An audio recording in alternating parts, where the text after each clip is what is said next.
Hey everyone, and welcome back to the Firefighters podcast, where we seek to develop, inspire, and motivate the world of the emergency services operator through a series of wide-ranging conversations. Now, before we go any further, just hit that rate, follow, or subscribe button on whatever platform you're listening to. It's a key performance indicator for us and helps us reach even more people. Now, here's what we've got for you today. I'll be honest, I'm fed up of seeing from the UK every summer we're having more fires, and every summer I see pictures of firefighters in boots and leggings and t-shirts with a fire, with a hose reel in their hand, and I'm just like, where are we going with this? Like, these are fundamental basics here now about standing in what they call in America the dead zone. You got nowhere to go. We don't no longer send firefighters to flood in without the correct PPE. So why are we sending firefighters to wildfires without the correct PPE? The pollution that's gone into the soils over the years through acid rain, all the industrial revolution, when we have fires, that all gets released. So what are they actually firefighting in? Well, it's not just grass that's burning, it's all the heavy metals, it's all the arsenic, it's all the nasties from years of industrial pollution, and they're wallowing in it.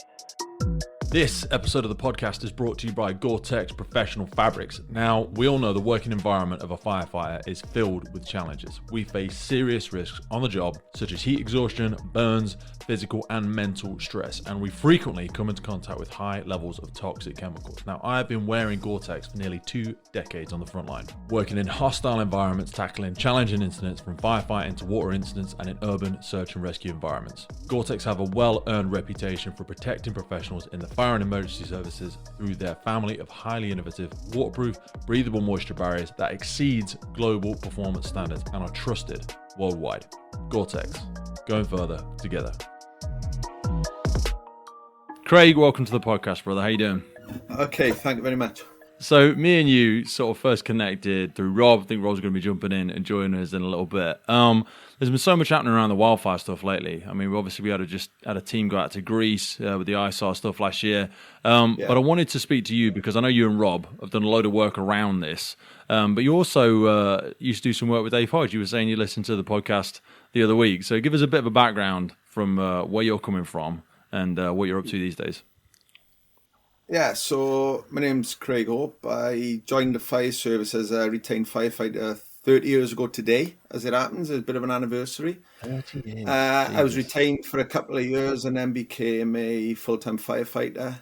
And at the time, you had to leave the retained, so I left the retained and became a full-time firefighter. And I've been a full-time firefighter do dual contract since. Not in the 90s. No, there was. Wow.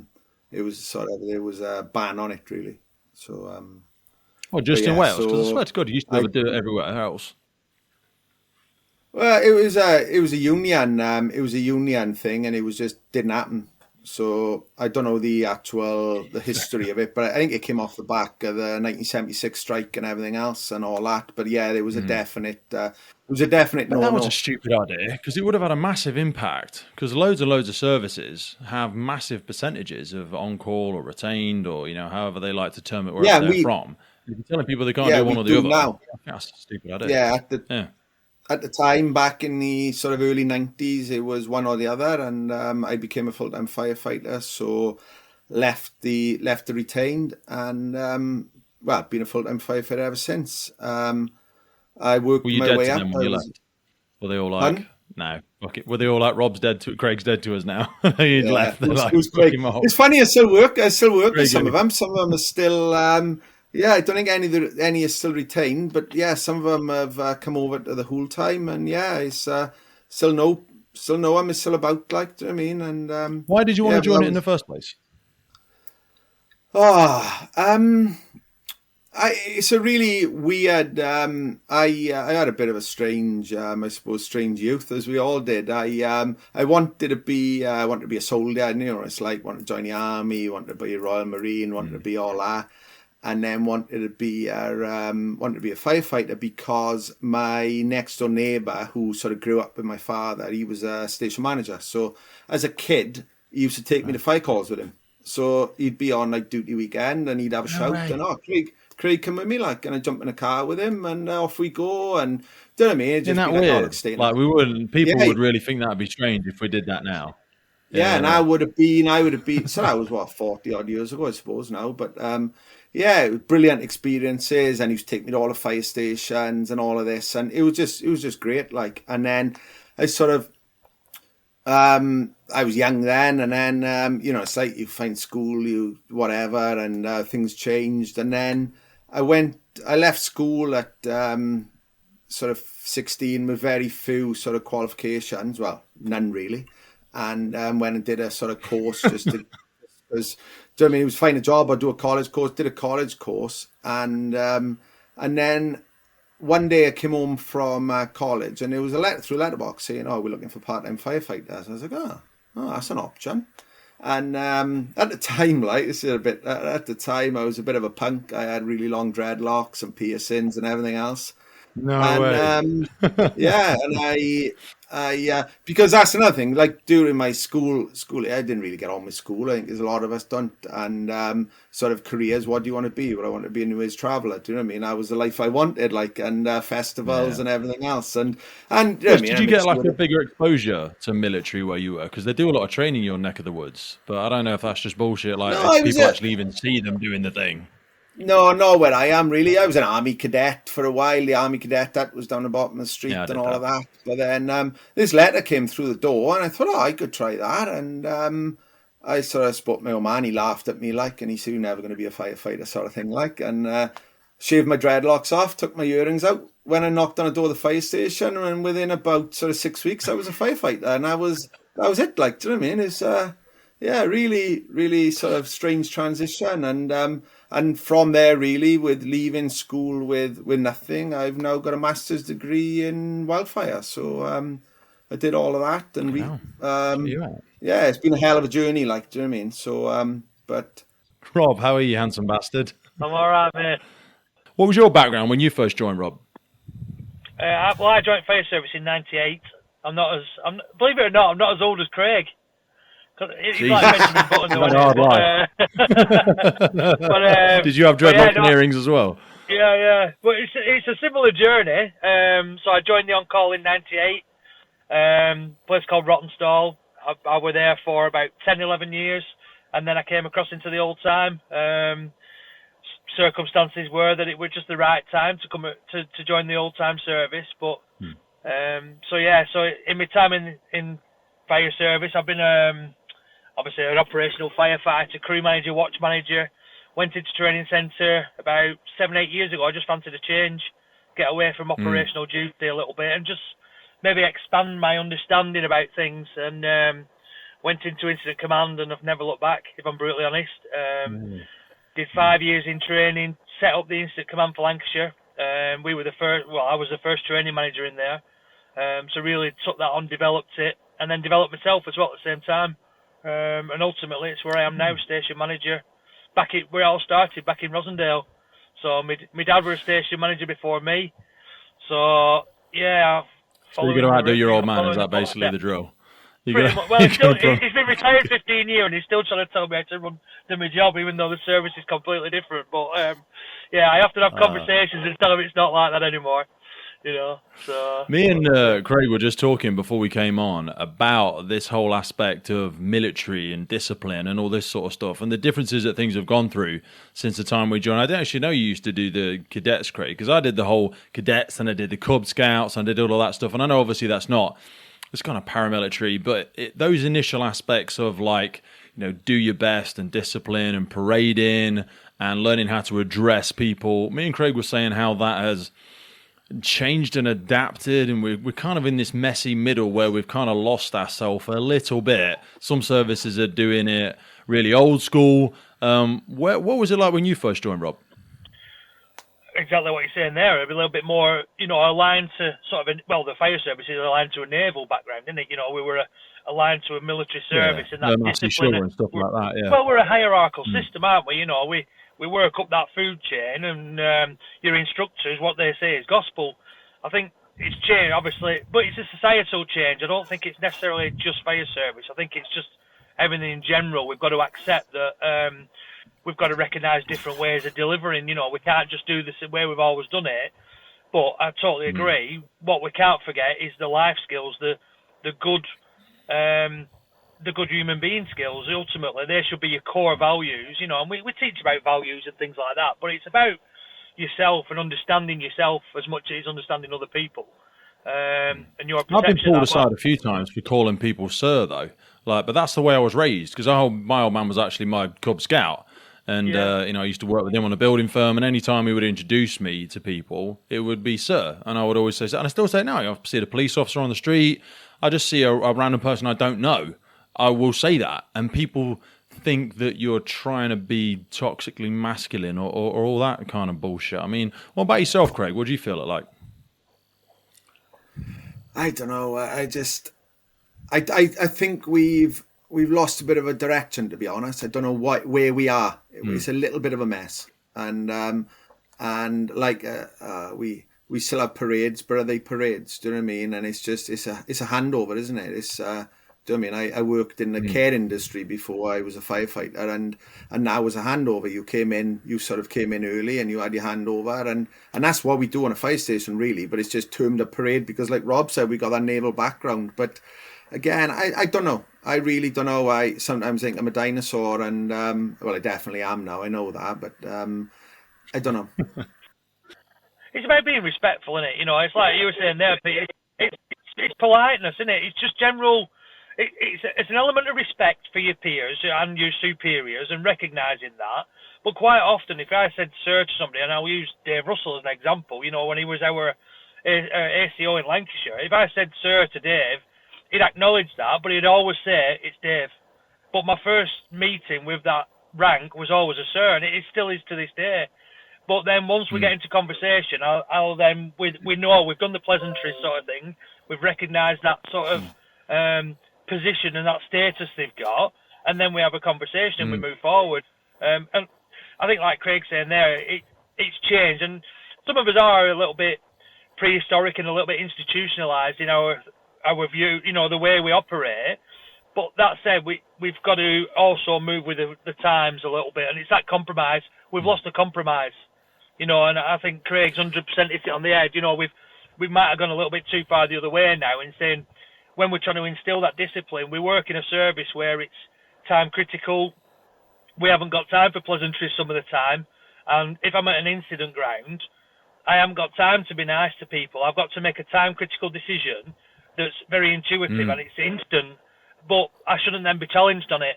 You know what I mean? And I think that's the difference nowadays. One time I think what you're saying there around knowing where it belongs is a big aspect for me. So I deal with a lot of recruits when they're coming in now. And one of the first things I always talk about is knowing the switch.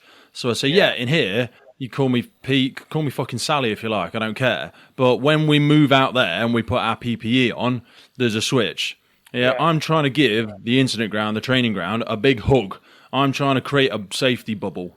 I need to assert control over that situation. And in order for me to do that, I'm going to be direct with you. I'm going to speak loud. I'm going to point at you. And it's not a conversation. I'm not trying to elicit your thoughts on what's about to happen.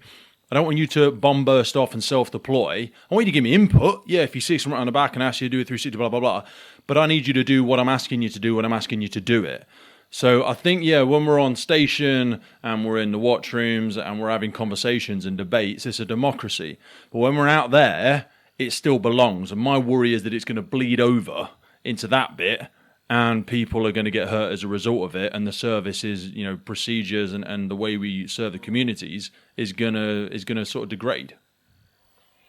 Yeah, it's some element. I think you've got to manage that and manage their expectations, and that's down to incident command presence, isn't it? It's having that assertive nature and saying, when you come on there, we can have conversations, but at the right time when it's appropriate. And the first time they get shouted at on an incident, or it's deemed, I'm making an instant decision because the circumstance demands it, I shouldn't be taking someone, they shouldn't be stood back like shocked. It shouldn't be the first time that it's ever happened to. And that's what training centres about, isn't it? It's about saying, look, there will be times you get shouted at. It's nothing personal. It's about the circumstance and what we operate in. And we need to know that you've got little mental resilience to accept that, deal with it, challenge it afterwards. You know what I mean? If you don't agree with something, that's why we have hot debriefs. That's why we have command debriefs. We can look at all the detail later. But some of it's crossing over, and I think that's my biggest concern longer term, is that some of the day-to-day management and the management styles are crossing over onto an incident ground where we're making emergency, time-critical decisions. And if people are being told something they don't like, they don't want to do it. And it's like, you shouldn't be doing that on incident ground. It's not up for debate, No, so 100%. That's my own personal view, yeah. And I have a worry that when a lot of people coming into services now, I don't know what your thoughts are, Craig, but even just like the type of people that are coming in, there's nothing wrong with them, but a lot of people coming in these days haven't had like a shit job. Like they have not worked on the market. They've not worked, unloading veg around the back or wherever. So they haven't got as much assertiveness. They don't seem to have that stand and deliver aspect to them. And especially when people are getting promoted so quickly now, they are struggling sometimes to have those difficult conversations or even just to have that command presence when they're on the ground. Yeah, and I think the actual practical side of it as well is so actually using tools, using your hands. People don't grow up anymore fixing their cars. Do you know what I mean? I've always, my old man fixed the car, I fixed the car, I still do fix the car. Do you know what I mean? But there's a lot of people who can't, and then there's having tools and things like that. People, and it really opened my eyes when I had a new recruit on the watch a good number of years ago, and opened the toolbox to do an inventory check, and it's like, well, what's that? Well, I don't really know. What's that? I don't really know. And I'm just like, this. To me, it was obvious, but because I grew up with spanners in my hand. But again, everybody's had a different journey, and that's part of, I suppose, being a good leader is understanding that, and then trying to bring everybody along on the journey as well, because all our experiences are different, and we all got something to bring. But there's definitely now, because. But I think that's where we actually need to expand our training, because we seem to be training people shorter. They're turning into 8-week courses, and they need to, because people used to arrive at an assumed level of sort of character building and social awareness and common sense and practical skills. I think we actually like simple things like that, toolbox fam, or, I say my old man was a builder, so the building familiarization and the understanding of, when you're talking about eaves and lintels and gable ends and whatever, people don't understand what these things are, which isn't the be all and end all, but we need to build that somewhere into their development. We can't just assume these people are going to come in knowing it. No, I think there's a lot of assumptions, isn't it? And we can't assume really anymore. Things have really changed. People are growing up different. People's everything is different to what it was maybe 30 years ago. I mean, the issue I have with all that is that we still yet deliver that same recruits course we delivered 20 years ago. The structure of that recruits course is still 16 weeks, but yet we've both just said there, or we've all said, the demand is different, the knowledge set is different. So why have we not changed the recruits course to accommodate that? If we know there's gaps in people's knowledge in certain areas in terms of practical ability, practical knowledge, building construction, then we need to, probably restructure that course slightly. And one of my big bugbears is like the first 4 weeks, you're going out there, you're doing 13.5 and 10.5 and basic pump, PL1s, PL2s. If somebody puts a 13.5 metre ladder up, and I said to them, right, put me a ladder up there in every position. So they go on the props, they go on the jack beam, they do restricted, confined, and they can do it all competently. Why am I then going to send them out there for the next 4 weeks doing exactly the same drill, when I could really focus my efforts into saying, where are your gaps? Where's your knowledge gaps? Let's spend some time on the stuff that really matters, that's going to keep you safe in real world, I think some of that's an ego massage where we just like to shout and scream at people. And that builds resiliency and stuff like that. But when you say change it, like we are changing it, but the problem is we're actually shortening it. We're shortening it and diluting it and those aspects. And that's what really worries me, because then you get people like yourselves, not saying that you're saying this, but people of 15, 20 years coming on stations, and the old adage, and I see it on a lot of social media memes now, is, I will never show that at training school. That's the fucking tagline. And you're like, fuck me. Yeah. But we're assuming that all instructors are competent, and that's the difference nowadays as well. When you used to have your subs going in there and your LFs, they were probably experienced members of staff who've been out there, done plenty of incidents under their belt, plenty of time around managing a watch, and just a busier work time. And now what we've got is people who just were going there for a change, they're a bit bored on 224, or I just fancy a bit of a change, and they haven't got that same exposure to stuff, and they're going in as our trainers. So you can't be assured that your trainers are at the level you want them. You can't just go on a BA recruits course and say, right, a BAI for 2 weeks, after 2 weeks of training. There's no context behind it. And I think that's where we've That's got the thing with the now. speed of That's that where people we are moving through stuff now. We've got crew and watch managers that have never worn in a fire. And I know that's a very tricky one to say because it's like, well, you've just missed the jobs and you're not there. But, you know, you've got such people going for promotion so fast. I know this wasn't the context of our conversation. We'll get onto wildfires in a minute. But it's like that aspect of how quickly people are moving through the ranks. And also this whole direct entry thing. You know, that's some people love it. Some people hate it. It makes some people real nervous. Dual entry thing is really interesting because I got a good friend who's done it in Catalan Fire Service, and he's thriving on it. But I don't know. It is a really interesting topic, and I was going to work out, and it's just got to be done properly, or it's going to take a lot of work and a lot. But I'm not against it. I may have been in the past, but I think it's got its place. But I just don't know if I understand it enough, and I don't understand how. Yeah. I'm worried a little bit about them coming in at a station manager level. I worry if that's too low, because I think you're still close enough to the tip of the sword to tell someone to do something very dangerous if you don't have a conceptual understanding of what you're asking them to do. Yeah, but we have station managers who are non-operational. They might not all be operational staff. You know, as you come across, you know, on a two-tier entry, what they're bringing is a diversity of thoughts, aren't they? They're bringing in different ways of finding solutions that we might not have ever. You know, I'm an operational member of staff. I've learned through workplace environment, you know, and actually I might be massive gaps in my knowledge in terms of project management, but yet we're a broad brush, aren't we, as service managers, station managers.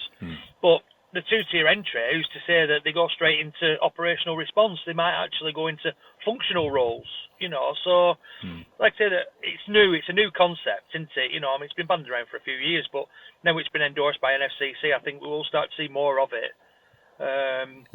Because it'll get supported, and I'm sure at some point it'll probably get funded as well. Maybe, who knows? But have you ever seen a book called Rebel Ideas? No. I would strongly encourage anybody listening to go and look for a book called Rebel Ideas. I was listening to it again very recently. It's a guy called Matthew Syed, which a lot of people might remember for a book called Bounce. And they use loads of wonderful examples in there about British sports teams, businesses, around the diversity of thought. So there's something called Belbin. Have you ever seen Belbin? We used to use it in an old company where you would try and build an effective team with different perspectives, different skill sets, because not everyone can be a visionary.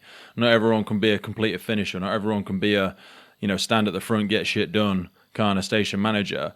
And if you surround yourself with people that have the same things that you do, which is natural because you would get attracted to people that are like you, then actually that diversity of thought is quite a rare thing to come across. And Rebel Ideas goes really into the sort of granularity, and the services have been a great example of it historically, because yes, we hired people that all look the same, but now we're asking for diversity. But what we actually mean in diversity is I just want you to look a bit different, or, you know, have a different religious background. Whereas really what we need, as you alluded to there, Rob, is that diversity of thought.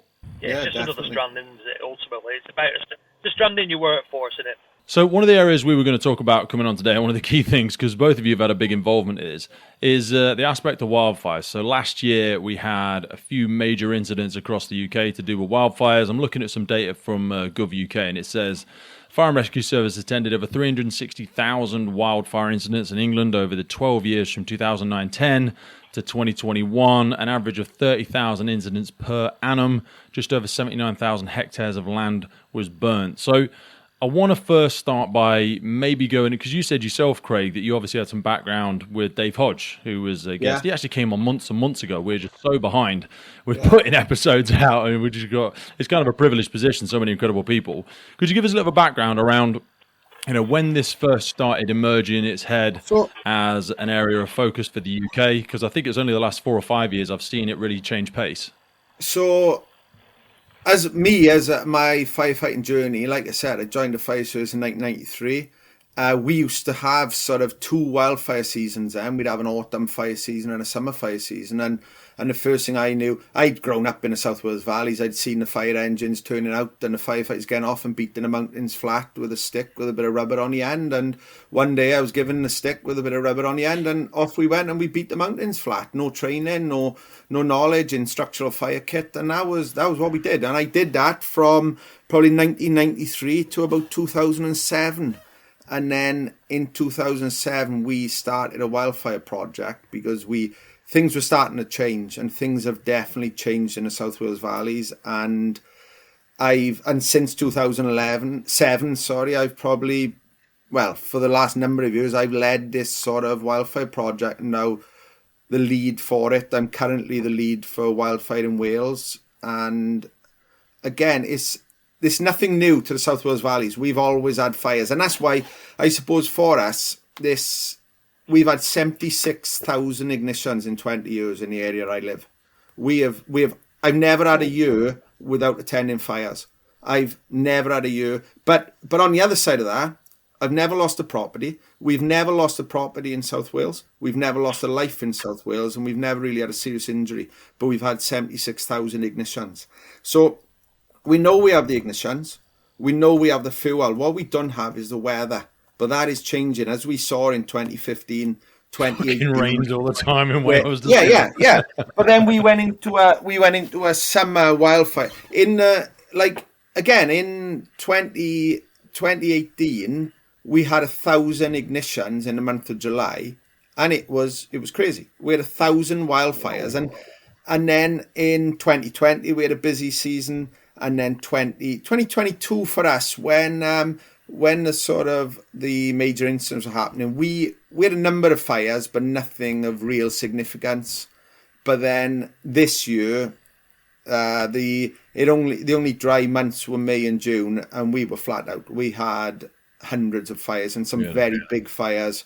We had 4. We don't declare the major incidents, but we had 4 significant wildfires burning at the same time. We were sort of, we didn't run out of resources, but we were pulling together burn teams, tactical burn teams to use fire to fight fire. I was in a conference, and we actually pulled out of the conference to go and stop a fire that was impacting a battery storage plant on a wind farm. So these things are definitely changing. And what happens, summer fires is they burn longer. They're a lot harder to put out. They do more damage, and then there's a huge potential reignitions, and that's what's going to cause us problems in the future. Do we have wildfires in the UK, or do we have mild fires? And that's up for discussion. I'm lucky. I've travelled to a lot of places on the back of wildfire and learned an awful lot from a lot of people. And the first thing I say when I say I'm from Wales is, it rains all the time. You don't have fires. It rains all the time. But the reality is, it does rain all the time. But what that does is it gives us huge amounts of vegetation, which then, as soon as it's dry, is burnt. Yeah. And the other issue is our fire problem is an arson fire problem. This isn't, you see all the things about banning disposal. Members of the public, give us some of the percentages if you can. I know I'm putting you on the spot there, but what's the source of all of this? Because members of the public are probably hearing and going, "Oh God, is this all climate change?" Or is everyone saying, "No, this isn't." What do we think a lot of the source of this is? So fire, this isn't climate change, as in we've always had the fires. What climate change will potentially do is make the fires a lot worse. We've had 76,000 fires in 20 years, and 96% of them have been deliberately ignited. That's someone going outside. That's not accidental. That's not. Do you know what I mean? That's somebody going outside and lighting fires. Now then you'll have the stories about discarded cigarettes. If you do the research and look, and I worked with an Australian guy who's a fire investigator, and there's even been studies done in the UK where the amount of cigarettes you have to throw on the ground to get an ignition so you can never write it off. You can never say it's not discard, it's not broken bottles, it's not. But the sort of the percentage chance not of it refracted light or spark from passing locomotives. Yeah, that's it. Yeah, it's not. And it's people going out for whatever reason. And the other side of this, and I did a lot of this when I did my master's degree, is we associate our wildfires with children. And why that is, I think, is because if you think about it, that we go into schools, we teach children, we let them squirt the hose in a fire engine, we sit them on a fire engine, we do that. So when a fire engine turns up in the street with blue lights on, obviously we're a children magnet. The children come and see us because we're their friends. They associate with the fire service. And then we put 2 and 2 together and come up with 6, is that, there's children here, there's a fire there, they must have lit the fire. But the guy walking his dog with his newspaper under his arm, we just look away from him, because why would a middle-aged man be lighting a wildfire?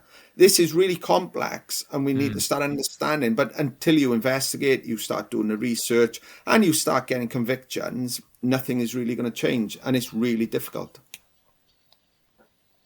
I bet it's got to be incredible. One thing I did want to ask you, when you said about, obviously, it rains a lot, and then you get so much growth. I forget the gentleman's name, and I apologise, but we had a gentleman guest on from America, and I think he wrote a book called Wildland Firefighting. It might have been called something else. I really apologise. But he was talking about forestry management around New York. Yeah. I think it was. No, it wasn't. It was somewhere else. But anyway, he was saying about they were cutting funding from managing a lot of this forestry. And forestry needs to be managed. Like I remember seeing, I think it was the old boy off Top Gear. He demonstrated, like, I know he's a bit of a dick sometimes, but he hired somebody to cut a load of trees down in his thing, and people were like, "Oh, you're fucking cutting down all these trees, it's terrible stuff." You do need to manage forest land, because it just gets beyond out of control, doesn't it? And all of that. So just give people something, because I'm fumbling my way through that description, obviously. Well, that's the solution. Because you can't really manage Wales. It's fucking enormous. You can. It's about, there's so many people. Every piece of land in Wales is managed. There's no, you talk about sort of the wildlands. We don't have wildlands. We have, all the land is managed, whether that's grazed for animals. But what we've seen is we've had a reduction in grazing. We've had changes in forestry management, change in upland management, all these different things. People doing less prescribed burning, which is using fire to manage the vegetation, and all these sort of things. Even, everything really. It's all really complex, and there's no funding for it either. So we as part of the project I've been working on, we've reintroduced grazing to areas to try to basically eat the vegetation. The problem with that is, if grazing was financially viable, our mountains and land would be full of cows and sheep. But they're not, because it's not financially viable, because the way that we've changed subsidies over the years from a headage payment to a land management payment, and it's going to change again now with the new sustainable farming scheme, and all these things, and nobody really realises that that's part of the reason why our fires are getting bigger. I used to, as a part-time firefighter, so with the death of agriculture and farming, that's having a massive contributing factor to the acceleration of this problem. And as the economy doesn't reward that anymore, it's going to get worse, I'm guessing. So if we try and throw the other side of the coin for us, Rob, obviously you work more, in the UK Fire and Rescue Service. Can you give us some insights into what's happening other side of the border? Obviously, you work closely with Craig, because Craig's how I met Craig is through yourself. Give us what you're seeing from your side of the world. Obviously, it's not different to Craig's, but it's in a different context, different environment, different kit. What are you seeing? Yeah, I think the principles and the way the fuel interacts with the climate change, and the changes in both sort of lead to the severity and the intensity of fires that we're seeing. Like I said, the principles are the same. If we don't manage the fuel, ultimately we're going to get bigger fires, because there's more fuel readily available. And what's happened with the climate change, it's made the fuel readily available when we wouldn't expect it. So we're exactly the same up in the northwest. A lot of it is sort of open moorland, so we have a slightly different vegetation to sort of the valleys in the South Wales. It's more Molinia and heather and open moorland. But what that means is it dries out quicker. So we used to have the spring fires in sort of February, March, April, and then it'd sort of rain in May. You get your May showers, and then that would be it. You might get a little bit in summer, and then being all sort of October, we might get a couple at the tail end. But what we're seeing now is that the fires we used to get in spring it were a quick fire. It was basically the land manager were just clearing off the dead vegetation so he could get his livestock back up on the moorland with the new growth. What's happening is, because it's so dry with climate change, that's now going subsurface. So these fires we used to get in spring, where they were just burning off dead vegetation, and now going into the ground because they're not putting themselves out overnight, because through climate change, through the environmental change and the severity of the fires, they're actually, they're self-sustaining as such. I remember the first time I had some peat fires. I think it was maybe 10 years, maybe longer ago. And I didn't even know what that was, to be honest, back then. Because it wasn't until I spoke to a friend of mine who's got a master's in agriculture. She does really expensive gardens for different people. When she was talking to me, the complexity of what peat is and how valuable it is and how protected it is. And all I knew is it is just an absolute bastard when it's involved in a wildfire, because you're fucking lancing it for days and digging it out. And Jesus Christ, that was a nightmare. Well, that's the problem we've got, Pete, is that, the fires we used to fight were in the grass and the vegetation, and it's a thin, less than 6 millimetres width piece of straw. So once it burnt through, it was not a problem. It was just a bit of ash on the ground, but the ground was wet. So it was never a problem. But what we're getting now is that the ground's dry underneath, and that's when the problem exists, because all these smouldering bits of fuel that are remaining are not getting put out overnight, and then the next day when the conditions change again, they're reigniting. So we're having fires that last for longer because there's still fuel remaining from the previous day's fire, but also the intensity is there because the land management practices are not in place. So, and when I use the term wildfire, I'm going to use the NFCC term wildfire. So Craig referenced there about 76,000 ignitions. There would be sort of antisocial behaviour fires. There might be small fires that have been contained very early. When I use the term wildfire, the NFCC definition is more than a hectare, which is like, it's 100 metres by 100 metres, so roughly the size of a football pitch. 10,000 square metres, isn't it? Yeah. So we use certain definitions, and I was just looking at the statistics, and last year... How many people wouldn't know what a hectare is now? Sorry, when we talk about recruits, a fucking hectare? Who the fuck knows what that is these days? Sorry, Robert. But that's the definition we use. Yeah, but until we standardise that, though, Pete, that we're going to get either under-reporting or over-reporting. And, Craig knows where I come from with this, in terms of we've got to make sure we're all aligned and we're on the same page. And then we'll get an accurate reporting picture, because one of the criteria is about resources. Now, I know South Wales as well as Lancashire, what we do is we send a couple of specialist crews we can tactically burn, we can put our wildfire units, and I might keep it at 3 appliances. It might never hit a wildfire criteria now, but statistically, there might be another one over in a different county where they've put 5 fire engines at it, and that would be a wildfire. Right. So we've got to be really careful, where we go with the statistics, and the investigation and the mapping of these fires is really important for future research. We make sure that we're capturing all the near misses, the stuff that we might not go to as a fire and rescue service. If a local landowner puts a fire out, but it was bigger than the size of a football pitch, but he managed to do it on his own, that needs to come into us as well, so we know that we're probably getting more fires than what we realise. That's the problem, I think. Craig, I wanted to ask you about this aspect of prescribed burns, because this, again, we've got to pull our heads out of, you two are far more experienced than me, but pull our head out of this really experienced mindset. And I know Dave alluded to it a little bit, but for people early into their careers, and certainly for the public, they would be astonished to see firefighters setting fire to fields or any kind of... So just give us a bit of a whistle-stop tour of the principle of burns. Right, so there's the terminology is a prescribed burn is burning within the designated season when you're legally allowed to burn, and that's using fire for a land management practice, such as a farmer wants to get rid of the dead grass, sets fire to it, and then he'll green up. And that's legal, that's allowed, as long as it's controlled, that's allowed. That's prescribed burning under prescription, and that. Then we have... tactical burning, which is using fire to fight fire. Dave Hodge was calling it back burning. There's a number of different, you'll hear suppression burns. We call it tactical burning. So that's using fire as a tactic to stop fires. We have 4 stations in South Wales who are trained to do it, and we've had some really good successes at it. We don't generally call it controlled burning because, to be honest, in the South Wales valleys, controlled burning is burning your sofa in your front garden. So the terminology. How gets scary is it then when even farmers want to do? I'm going to do a prescribed burn. I'm going to do a controlled burn, whatever the terminology is. you've got to, how, it sounds really stupid, but tell me how they would even go about that, because you've got to be factoring in wind direction, all sorts of shit, and it's quite easy to get it wrong.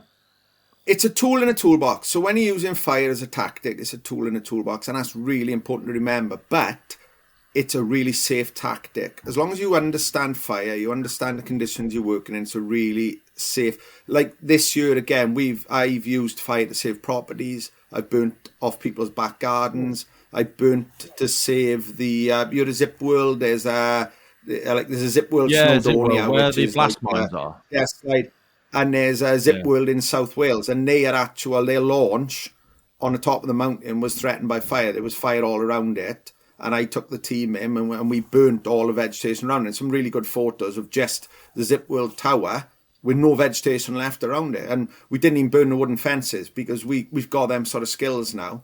But it's about anchor points. It's about all these different things. But it's a tool in a toolbox. It's a really important, and for services who don't want to go down that road, really, they're fighting fires with one hand behind their back. Because, so how are you going to stop this fire? This fire is burning on waste ground, it's burning in forestry, and it's burning towards property. So what are you going to do? You're going to put firefighters in front of you with hoses and try and stop this fire?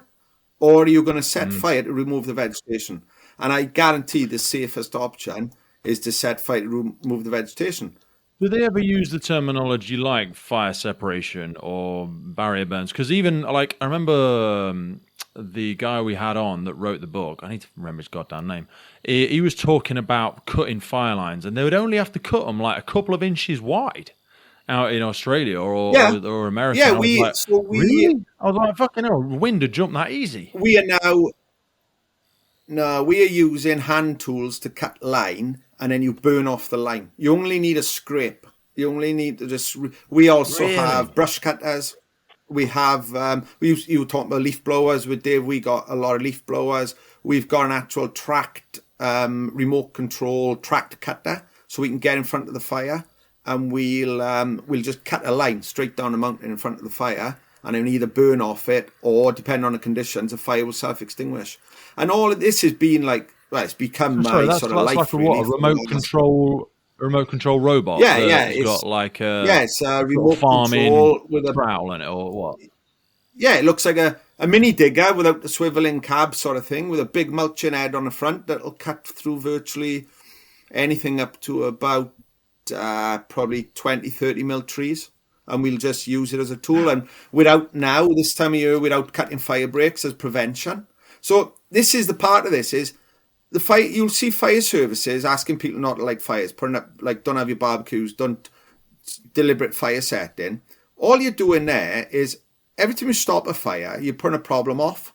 You're not solving the problem, you're just putting it off, because someone else could come along and light the fire. You can either get accidental fires.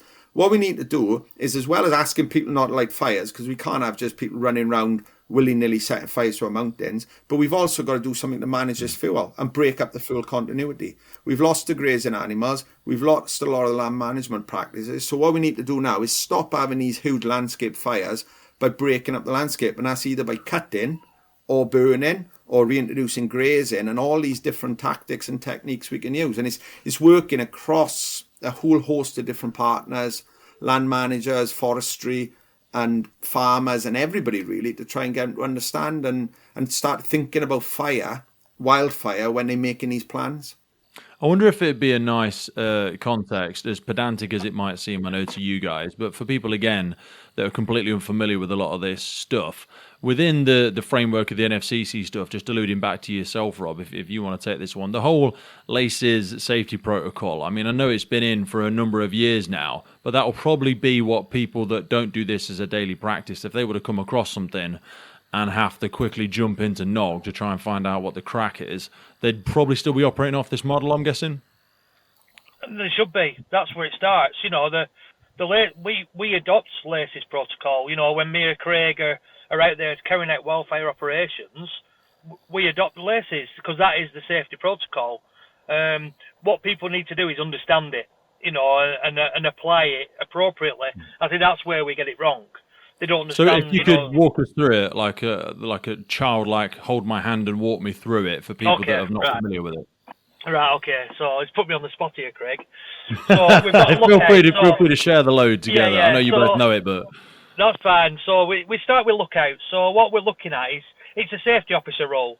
So if we've got a burn team deployed, we will have their own team lookout who's specific to that team and what they're deploying in terms of tactics.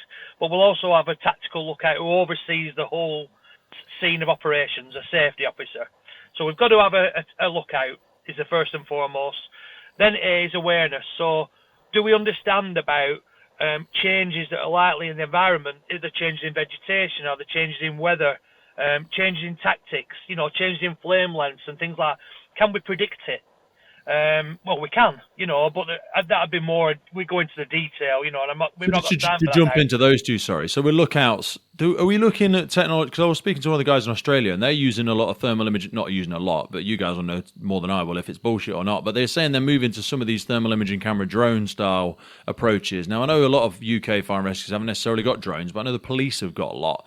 But that's useful because when you say lookout, fucking hell, you've got to stand a long way away to get a good understanding for 1 or 2 hectares of what's going on and where your crews are based. Yeah, But that's exactly where you need to be. In the South Wales Valleys, we're quite lucky because generally the fires are on the mountain opposite. So we will send a TAC officer to the mountain opposite, pair of binoculars and act as lookout. Where it gets more difficult is when you're getting fires on plateaus, and that's where now the drones, and we're actually just going to start a drone trial soon now, and that's part of the plan is looking out for firefighters and safety. Because for yourself, Rob, it's all drone, it's all like landscape, it's all plains, really, isn't it? We've not really got very many mountains in the UK, other than like areas of Wales and Scotland. No, I mean, the topography that we are faced with is usually, like you said, big open, sort of barren moorland, and we are quite fortunate. We've had drones. Well, Craig knows in 2018 at Winter Hill Fire, we have the drone up there, and quite quickly you can get that situational awareness. And it's not just wildfires. We use it on structural fires, for thermal imaging capability. We used MPAS, which is the police air services. So, so we use the National Police Services to fly the helicopter and get thermal imaging for us. But we tend to keep it in-house now because we've got such a good drone capability. We'll do that, but primarily you've got to have use that. One for hour and hours on though, can you? Because they only last like 20 minutes with the batteries or some shit. Yeah, but they come with spare batteries, They don't just have one battery. Okay. So, no. These things take days, though. Fucking days and days these fires are burning for. Yeah, but again, technology out there now, you can get tethered drones. I know on the continent they use tethered drones. So basically, they sit on a box. Yeah, I saw and it's some got of a big them at leash. the emergency services show. Yeah. Yeah, they have them in forestry, don't they? So basically, they'll have them on a leash, which has got a constant charge to it, and then they'll just fly it when it spots some smoke through AI, So there's stuff out there, and we have a team that will constantly look at that and update as they need, but not every service has got drones. So the message has got to be, if you're going attending wildfires, you've got to have a team lookout. So somebody who's looking for fires that might be starting behind you. If you're on a hillside, like Craig said, they work very steep hillsides. You only need a bit of debris that's rolled down below you or some embers that have dropped behind you and you've not been aware to it. Suddenly you've got a team in between a fire on a slope. So you've got to have team lookouts in place, and tactical lookouts are basically your situational awareness.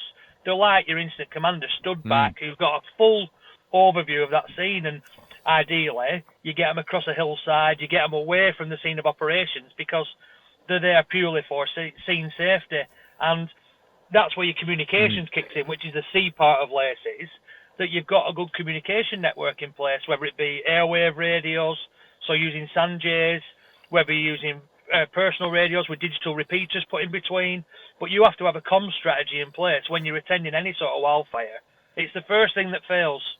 And something you've got to, if you've not got it started, if you've not got LACES before you set off with we always see in the debriefs, isn't it? Debriefs is all around failed communications usually. At some point, there's a miscommunication, a breakdown, misinterpretation. Yeah. Well, Craig said it before. You got a piece of, like a 4-foot piece of broom handle with a bit of rubber on the end or a bit of hose, if that's what you used to use, redundant hose, and you set off, but there's no LACES in place. They just say, right, there's smoke on the hill, away you go. And that's what we did for years, and that's why we were never proactive, or we were never actually effective at wildfire response. Very tactical about it, yeah. Absolutely, there were no tactics. Myself and Craig have worked really hard over the last sort of 10, 15 years of our careers to develop that understanding, and we're now seeing the rewards of that by effective wildfire management. But there's other risks, there's other things have changed, and Craig's alluded to before about vegetation, land management practices, policies. There's a lot of politics in it as well in terms of land management, where we can and can't burn. So I'm digressing, but the point is, we have to keep firefighters safe, and to keep firefighters safe, got to understand laces. So I'll finish my laces and then we can move on. But so you've got your lookouts, you've got your awareness, communications are key, escape routes.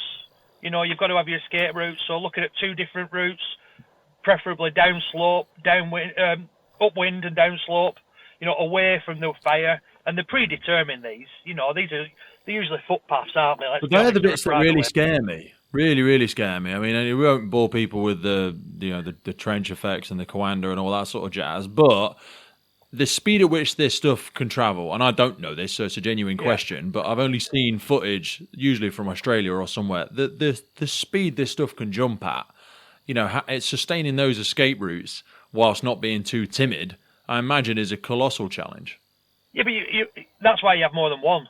But ultimately, if you've planned it properly, if you've applied your wildfire prediction system, if you know where your factors are, your F1, 2s and 3s, you'll know where your trigger points are, you'll know where your critical points are, and ultimately, when there's going to be a change in the weather, is it going to come into alignment? Is the humidity going to drop?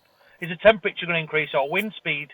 Is it going to change direction? There's so many variables, because that's the environment we operate in, but we can. Where are we drawing that from for the UK? Is that all coming from WeatherMet, or where's the reliable source that we consider? Personally, I use Venture Sky. But you can use BBC, you can use Met Office. I'm not plugging Venture Sky, but that's what I use, and it's been reliable for me. But there's loads of stuff out there. And Craig, I don't know what were you saying there, Craig? Sorry, mate. And on site having a Kestrel, which is a form of handheld weather meter. So basically, you're there, you can take the wind speed, temperature, humidity, and as a wildfire officer, that's part of your role, is to actually what's happening now, what's happening in the past, what's happening now. It's called Kestrel.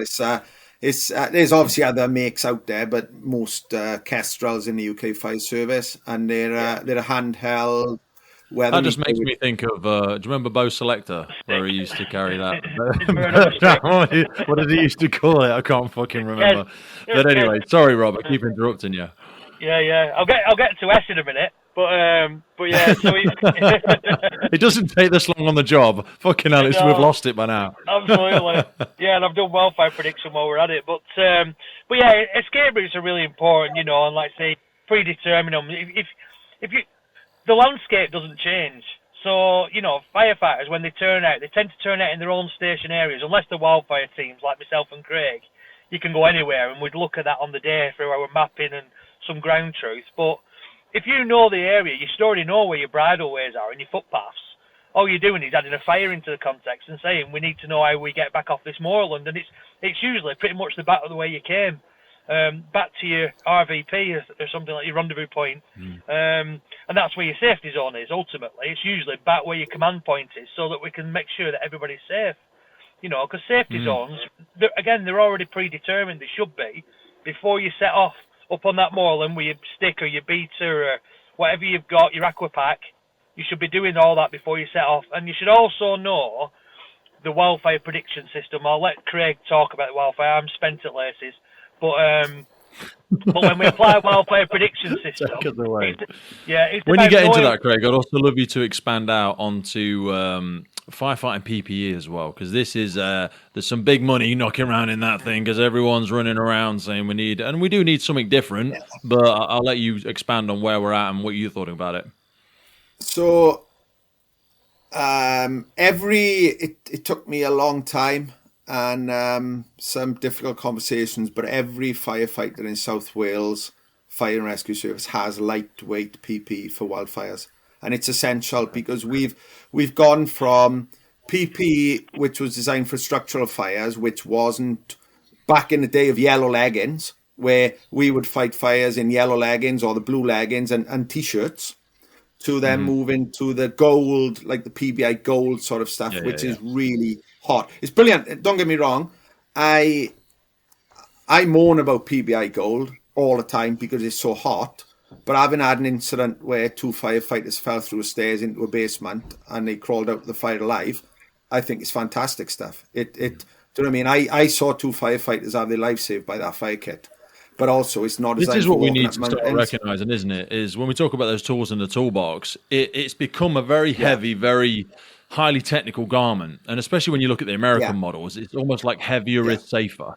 We fall into this romanticism. But then what ends up happening is we go, wildfires as an example, and we go, well, you've got kit. Because it's fireproof and because it's moisture barriers and all that sort of jazz, all we're going to end up doing is taking it off. So whilst we think it can do the job and protect us from fire, we're not talking about staying in a sustained compartment fire for 30 minutes. We're talking about something that you need to be able to move for hours on end in, and it's not fit for job, is it?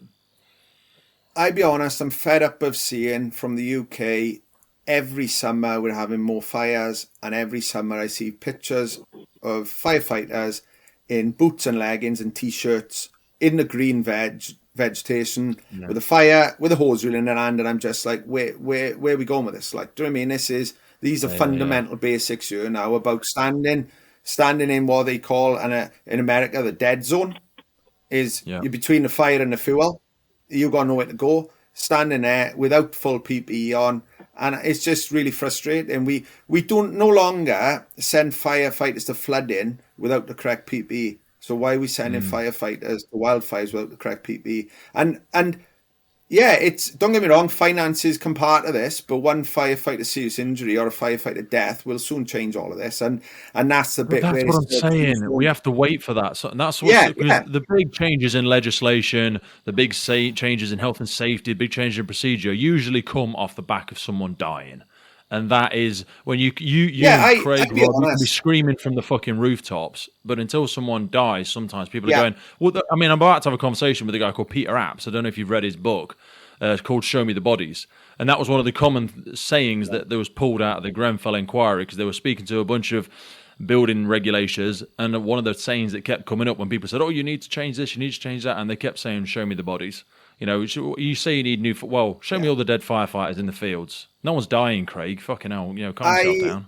Yeah, I honestly thought, I've been in this game a long time now and had a lot of frustration and a lot of good wins, don't get me wrong, but I thought after the 2018 fire season, things would change.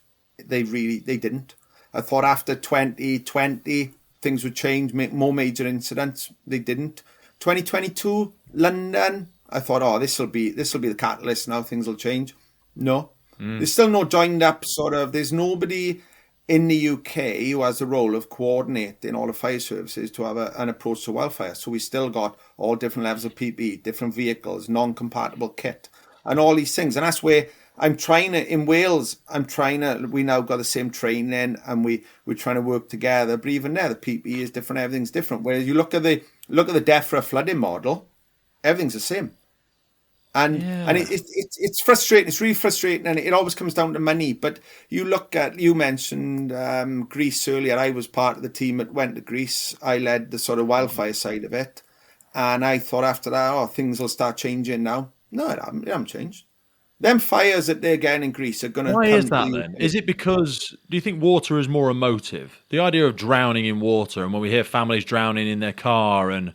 I don't know, is it that? Because there's a lot of charities run with the greatest respect. We change off stories, don't we? We tell a story of so-and-so stuck in a car, someone so-and-so stuck in their house and they died and they drowned. It's internal and external struggles, I think. If you go to the Home Office, ask for more funding, they'll tell you that they give the fire service billions every year to fund themselves. It's down to the fire service where they put the money into. You then look internally, and fire services have got budgets and they have so many other things to do. They now... rescue services, they now got all this other stuff to do. And for a lot of services, wildfires only become significant for a month or even 2 weeks of the year. And then it rains again, everybody forgets about it. These are complex sort of issues that nobody really wants to start scraping the veneer off. And it's only going to get worse. I'll be honest, if the climate change predictions are correct, we are in big trouble. You only got to look at the fires Spain and Portugal were having 20 years ago to what they're having now, and we're in that situation now. And we need to learn off their mistakes. I've done a lot of research about the sort of Mediterranean, the Americas, and all these things. And we can learn off their mistakes because it's really all a fuel management problem. Yes, there's people lighting fires, and there'll always be people lighting fires, but we're allowing our fuel to sort of take over. And unfortunately, our climate is changing, and fires are going to get worse. And do you see that as a role for the fire and rescue services then? Sorry, do you see that as a role for fire and rescue services? Do you see them, land management, being something? Because again, they have and I keep forgetting the guy's name, but they have the pre-season teams that go out and do all of the cutbacks, do all of the management to, so we're not reactive. Yeah, that's what we're doing. That's what I've introduced in South Wales, and with the cutter and everything else we do. We got to realise that sort of, I don't know, 20 years ago, we started fitting smoke alarms in people's houses. And it was like, that's not our job. Mm-hmm. Our job isn't to fit smoke alarms. Well, if you want to solve the wildfire, we've solved the sort of accidental property fire problem, and we haven't solved it, but we've gone a long way to save people's lives, is smoke alarms. Yes. And that's because the fire service have taken the bull by the horns and fitted smoke alarms. And it's the same with wildfire. If you want to just keep turning out to your fire station and beating a mountain flat with a beater every summer, then carry on. If you want to solve the problem, you go to the source of the problem. The source of the problem is the fuel. And you deal with that, and you also then have, so what we need is well-trained firefighters and land management. And sometimes they overlap. There's other people who need to come to this problem with us, such as Natural Resources Wales, Forestry Commission, land managers and all this. But we got to start realising that if you look around the world, linked natural hazards. So you get a wildfire, you get a drought, which is a sort of natural hazard. You get a drought, you don't have rain. Then you get a large wildfire. It's happening a lot. You can go on GDAX and see the droughts all over the country, all over the world, can't you? Droughts are really big at the minute. Yeah, and then you get a wildfire for whatever reason, however that starts. And then you'll get pollution. You get short-term pollution off that. And then potentially long-term pollution where the fire has burned into the ground. You mentioned peat earlier. The fire burned into the peat. All them heavy metals in the peat now going into people's drinking supply, so that causes a problem for the water authorities. Got to clean our water. Then you've got more risk of flooding because there's no vegetation. And as happened in the South Wales valleys in 2020, we had a landslide, 60,000 tonne of the mountain. The coal tip actually slipped down the mountain. Now, it's trying to link all these things together because that site had a significant fire. So all these things are linked. And if you look around the world, I tried to raise this, and it's been really difficult. But when you look around the world, all these hazards are linked.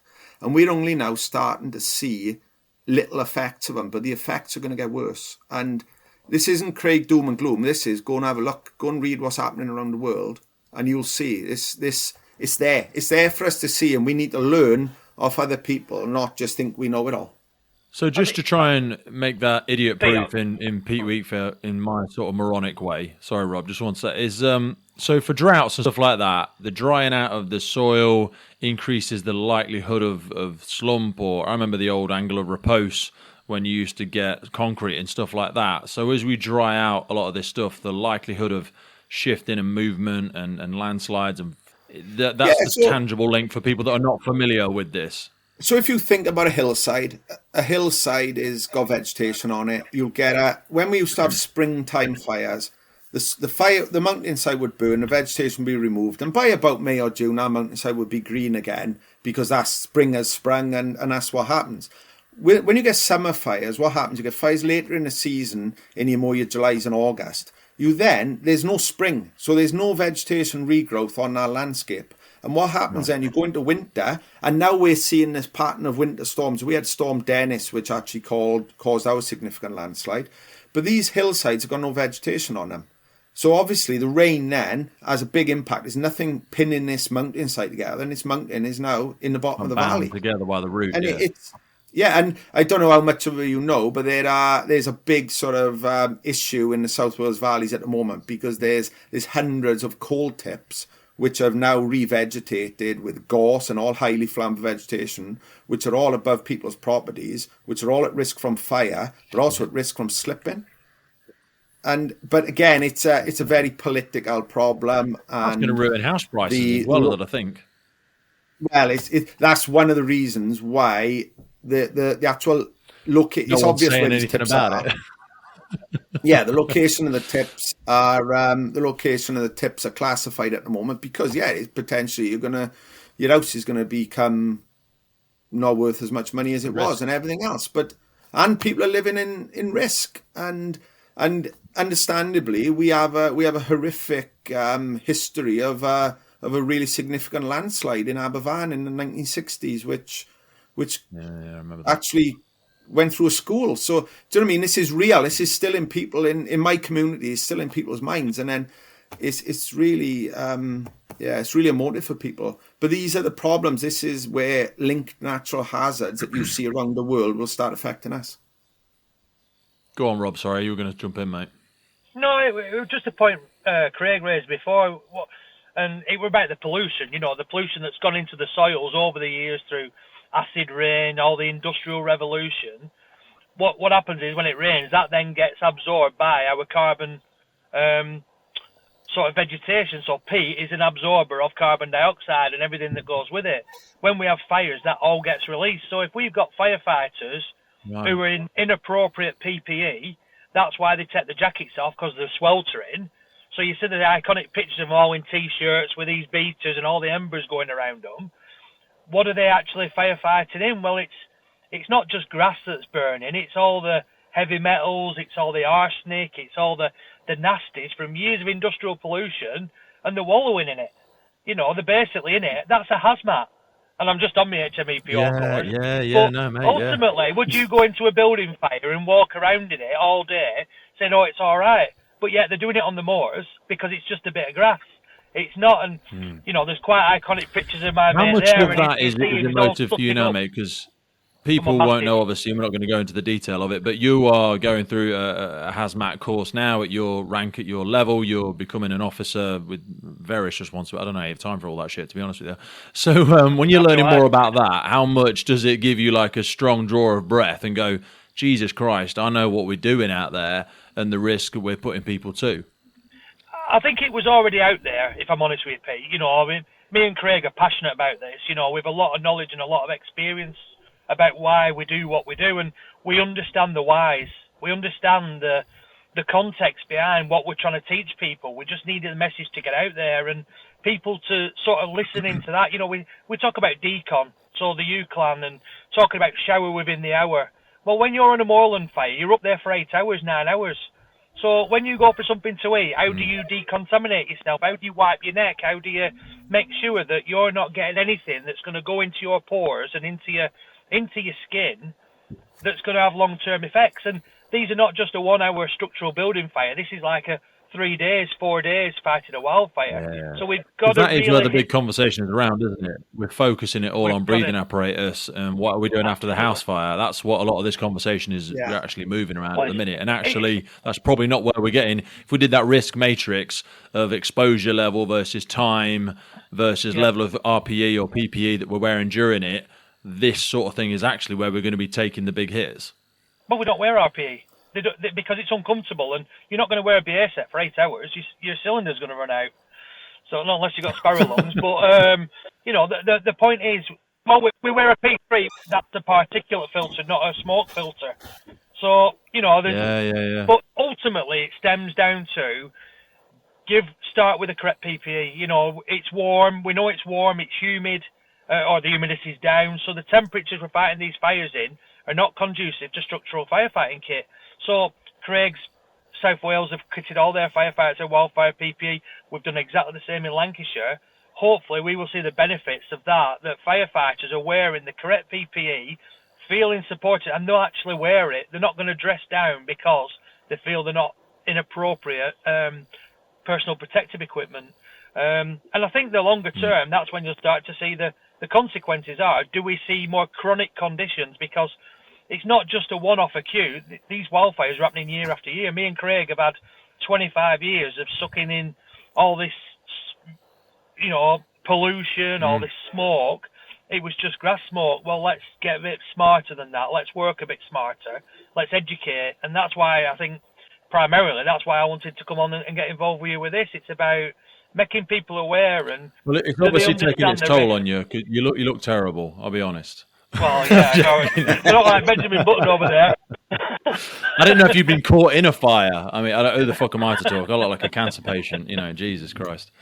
But I mean, let's assume let's live in a beautiful world and pretend that money is no object. I mean, money's no object, Craig, because I know you've had to fight so hard for the stuff, the developments that have happened in Wales, and obviously Rob for yourself in Lancashire.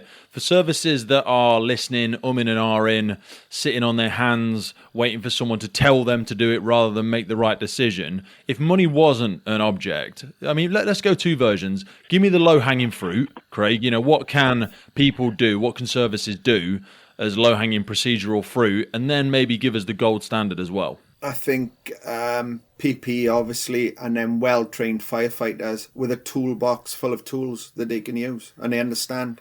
And that's one of we've developed this toolbox, which is based around, it's about year-round solutions to a seasonal problem. As I said earlier, come the autumn, everyone forgets about wildfire. So that's when you do your planning, that's when you do your training, and that's when you do your prevention work in that season where there's no nesting birds, so you can manage the landscape and all these things. So, but definitely training, PPE, and understanding, and then exposure. We had some really significant fires this year, and there's opportunities for people that we're I suppose it's when you're busy. But again, it's opportunities for people. I'm lucky. I've been out to Catalonia. I've fought fires in Catalonia. I've fought fires in Portugal. And I'm lucky. But that's what we need to be giving people is this exposure. Because the problem that they're getting in the Mediterranean countries... I think a friend of mine, Chris Selleck, went out on a recent one as well. Because there was another one went this year, wasn't it? They were in... Was it Pau Costa Foundation in Catalonia? Was it a burn train then, or... We have a good relationship with the Pau Costa. He sent me a load of stuff. Yeah, it's a Pau Costa Foundation's named after a firefighter who was a member of the GRAF in Catalonia, who unfortunately was killed in a wildfire. And they've developed a really good foundation, which is all about firefighter safety, tactics, and all of that. And how does services access that for it then? Yeah. It's just... contact the Pau Costa Foundation, and there's courses available. Set up a relationship, or no, you just contact them by email. But the thing is I now teach. So like Rob and Lancashire came down, and I teach people how to use fire to fight fire, how to do prescribed burning, and I run courses. The issue with it is I don't get the weather. So I could give you a fantastic week of really good opportunities, as good as you'll get in sort of Spain or Portugal. The problem with it is it'll probably rain, and burning wet grass is just not fun. So we train with straw. We actually when I run our training courses, we use straw because we can basically burn in the rain, because unfortunately our weather is not good enough all the time. But again, it's all about it's training. But it's understanding as well. It's so people don't understand. Firstly, when we get our fires, even firefighters, most of our fires are burning dead vegetation, and it's only when we then move into the summer and we get drought. Like Rob said earlier, we used to get green up in about May to June. The rain would come, everything would go green, and fires would stop. We never had a summer wildfire problem in the South Wales valleys. The fires stopped. We used to call it grass season. From February to May every year, grass season. And after about May, the fires went away. But even the basics of it, people don't understand it. And we have the upland fires. Rob mentioned the large moorland fires and the risks associated with the pollution, the peat burning. And I was at the Winter Hill fire. I was at the Saddleworth Moor fire. And they were devastating and really devastating to the land. And it's going to take a long time to come back to what it was. And then we have the forestry fires, which they cost a lot of money. They're really difficult to put out. I mean now fully involved forestry fires with a crowning, like you're seeing in sort of across the world. We've had fires like that in the UK. We had Wareham Forest in Dorset, which I think there was 40 fire engines there for 4 or 5 days. And we went to that incident. And look, and it costs an awful lot of money. We in Wales, we're lucky we have helicopters. So we have a firefighting helicopter on standby all through the spring and summer in South Wales, Mid and West Wales and North Wales. We have a helicopter, and I lead the sort of training on that. I mean, you've actually got pilots. That's one of the tactics. No, it's contract through Natural Resources Wales fund a contract, but we have command and control. That'd So be a basically, wicked team to get onto. yeah, I regularly, like we have incidents. The helicopter will come in, pick me up, and take me round. I'll do an observation flight with a pilot, and then I'll go back to firefighting. I'll be honest, I don't mind going in a helicopter, but being in there when he's picking up and dropping, it's not really my cup of tea. And you can't be a passenger in a helicopter when he's firefighting. So he can do an observation, and he drops you off, and then he carries on firefighting. And then we have, so why is that? The forestry fires cost an awful lot of money. And then we have the urban interface fires, like you saw in London, and we get a lot of that in the South Wales valleys. Our vegetation grows up to people's houses, and that's where I'm really worried about firefighter safety, public safety, because firefighters feel compelled to do something. We're hardwired to save property, and that's where we're going to get a significant fire. Well, when I say significant fire, it will be significant because it'll burn properties and potentially take life, but it'll be over before you make your pumps 10 or make up, because these are short duration. It doesn't take long to burn 2 hectares of mountain and a number of properties, and then the fire's gone. But unfortunately, you've lost property and potentially lost lives, and this is where we really got to start working. And this is some of the hard work I've been doing, is about property protection, about urban interface fires, and just changing tactics and really trying to educate people. And we talk about LACES, which is an acronym, and we've now got a new acronym which is called DEEPA, which is DEEPA. And why it was, we were finding we were turning up at fires and there was no real plan. You'll never go to a property fire where the watch manager is on a hose reel, or the watch manager is up the mountain with a beater, and that's what happens on wildfires. Sorry, so we would treat them wildfires different to what we treat other incidents. We've trained our incident commanders to stand back at all these incidents and make a plan, and then convey that plan to the tactical officer who's potentially coming on. With wildfires, what we find is everybody's just stuck in trying to do their best. So what we developed this acronym, and it's deeper and it's direction. So where's the actual fire going? What direction is that fire going to go in? And you can work that out by looking at the fire, but also by on the way to the job, looking at your phone, looking at the weather, the wind, like Rob said, and all these different things. So we should have an understanding of what's going on. Exposure is the first E is exposure, and that's what's the smoke, where's the smoke going, where's the flames going, what's going to be at risk. The second E is evacuation. So do we need to evacuate people? Do we need to evacuate houses? And this may not be now, but this may be later on, because fires move and they move fast. And then P is plan. And that's really important, because what we want is people to make a plan and then convey that plan to everybody else, not just the number of fires I've been to where you get there and it's like, what's the plan?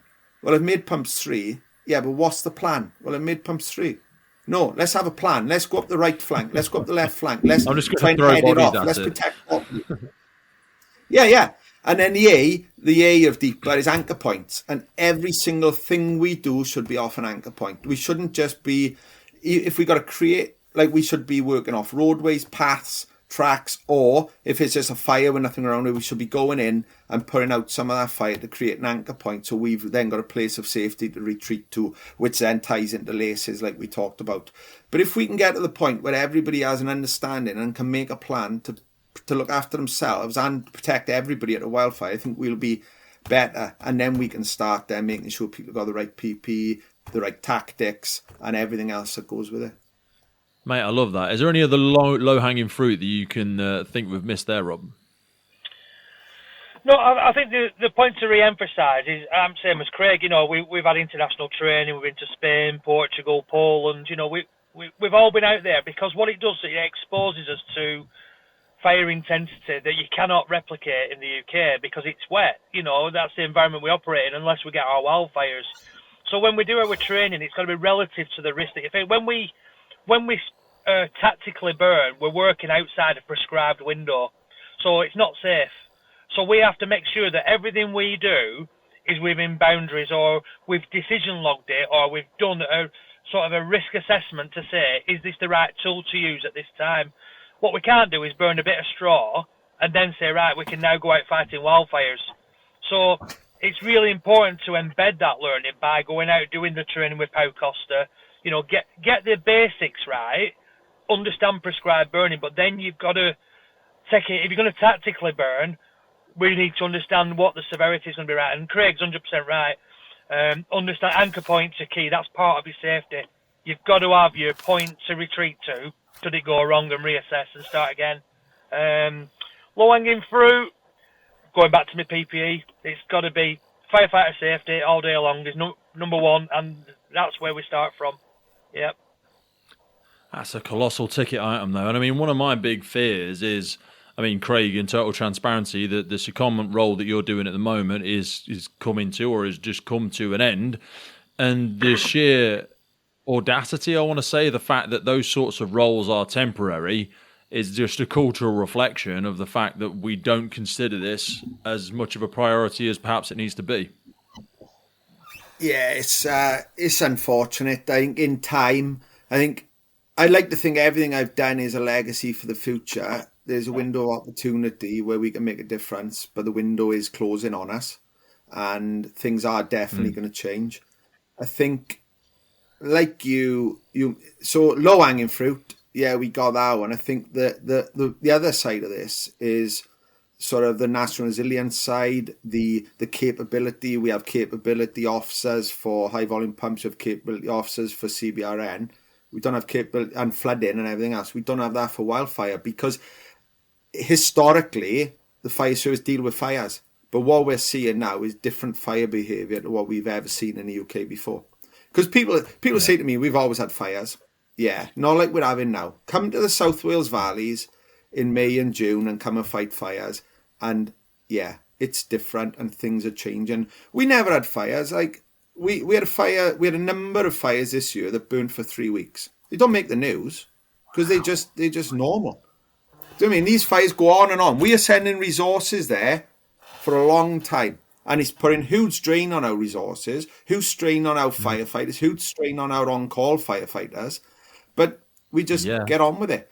But there's going to come a time where we were very lucky this year. We had a very dry May, very dry June, and in July and August was a washout. If July and August had stayed the same as May and June, we would have had problems. But it's about trying to get people to understand these problems and then maybe put some money into it.